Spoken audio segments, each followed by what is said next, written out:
Beauty is truth, truth is beauty, said Keats.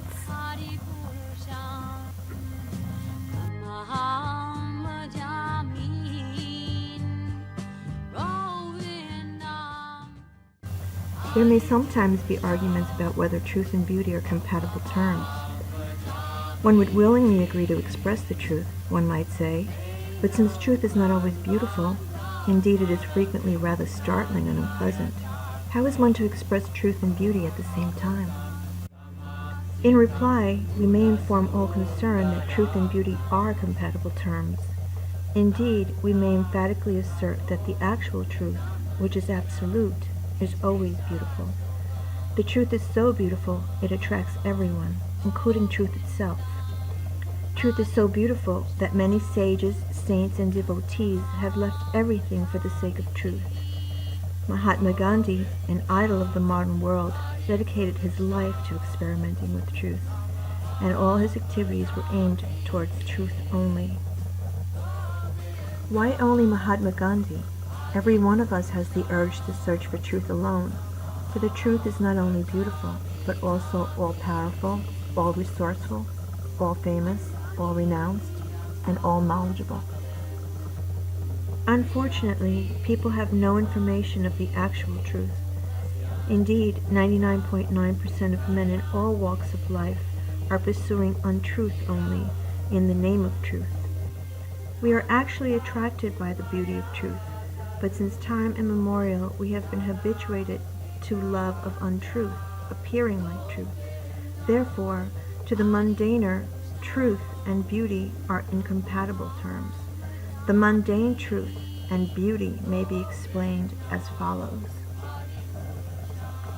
Once, a man who was very powerful and strongly built, but whose character was very doubtful, fell in love with a beautiful girl. The girl was not only beautiful in appearance, but also saintly in character, and as such, she did not like the man's advances. The man, however, was insistent because of his lustful desires, and therefore the girl requested him to wait only 7 days, and she set a time after that when he could meet her. The man agreed, and with high expectations he began waiting for the appointed time. The saintly girl, however, in order to manifest the real beauty of the absolute truth, adopted a method very instructive. She took very strong doses of laxative and purgative, and for 7 days she continually passed loose stool and vomited all that she ate. Moreover, she stored all these loose stool and vomit in suitable pots. As a result of the purgatives, the so-called beautiful girl became lean and thin like a skeleton. Her complexion turned blackish, and her beautiful eyes sank into the sockets of her skull. Thus, at the appointed hour, she waited anxiously to receive the eager man. The man appeared on the scene well-dressed and well-behaved, and asked the ugly girl he found waiting there about the beautiful girl he was to meet. The man could not recognize the girl he saw as the same beautiful girl for whom he was asking. Indeed, although she repeatedly asserted her identity, because of her pitiful condition, he was unable to recognize her.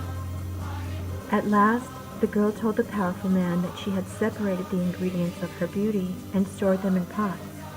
She also told him that he could enjoy those juices of beauty. When the mundane poetic man asked to see these juices of beauty, he was directed to the store of loose stool and liquid vomit, which were emanating an unbearably bad smell. Thus the whole story of the beauty liquid was disclosed to him. Finally, by the grace of the saintly girl, this man of low character was able to distinguish between the shadow and the substance, and thus he came to his senses. This man's position was similar to the position of every one of us who is attracted by false material beauty. The girl mentioned above had a beautifully developed material body in accordance with the desires of her mind, but in fact, she was apart from that temporary material body and mind. She was, in fact, a spiritual spark, and so also was the lover who was attracted by her false skin. Mundane intellectuals and aesthetics, however, are deluded by the outward beauty and attraction of the relative truth and are unaware of the spiritual spark. which is both truth and beauty at the same time.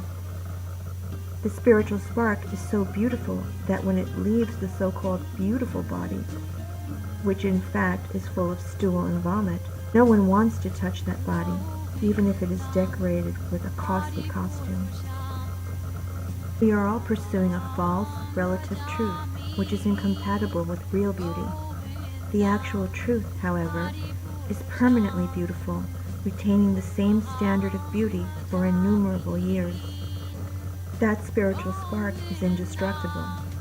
The beauty of the outer skin can be destroyed in only a few hours, merely by a dose of a strong purgative, but the beauty of truth is indestructible and always the same.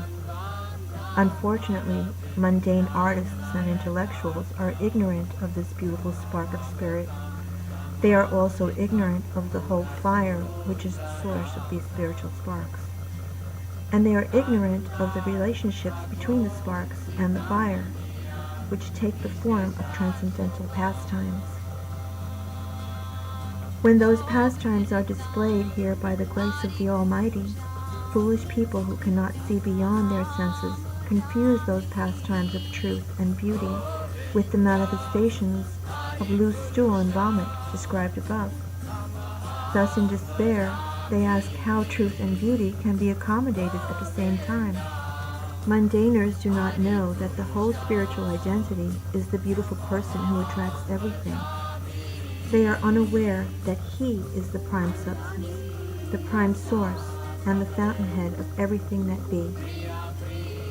The infinitesimal spiritual sparks, being parts and parcels of that whole spirit, are qualitatively the same in beauty and eternity.